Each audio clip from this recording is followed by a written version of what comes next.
కుర్చీలు మడత పెడతామన్న TDP comments పై YCP వరుస కౌంటర్లు ఇస్తోంది. టీడీపీకి అసలు కుర్చీలే లేవని, అలాంటప్పుడు ఎలా మడతేస్తారంటూ వైసీపీ నేతలు సెటైర్లేశారు. సీఎం జగన్ దెబ్బకు లోకేష్ నాలుక, చంద్రబాబు కుర్చీ ఎప్పుడో మడత పడిపోయిందని చెప్పారు. ఈ రోజు సభలో మాట్లాడుతూ చొక్కా చేతులు మడత పెట్టే సమయం వచ్చింది. నువ్వు మీ వైసీపీ కార్యకర్తలు చొక్కాలు మడత పెడితే మా టీడీపీ కార్యకర్తలు, జన సైనికులు, ప్రజలు కుర్చీలు మడత పెడతారు.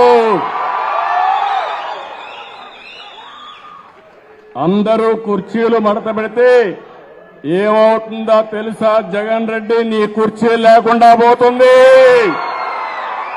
నోరు తిరగడం మానేసి చేత్తో రాసుకుంటాను అంటాడు, నేను కుర్చీ మడత పెడతాను అంటాడు. ముందు నాలుగున్నటువంటి మడత తీసేస్తే కనీసం పదాలన్నీ బయటికి బాగా వస్తాయి. మడత పెట్టాల్సింది మడత పెట్టేసి ఇప్పుడు నేను కుర్చీ మడత పెడతానంటే ఏం ఉపయోగం చెప్పు?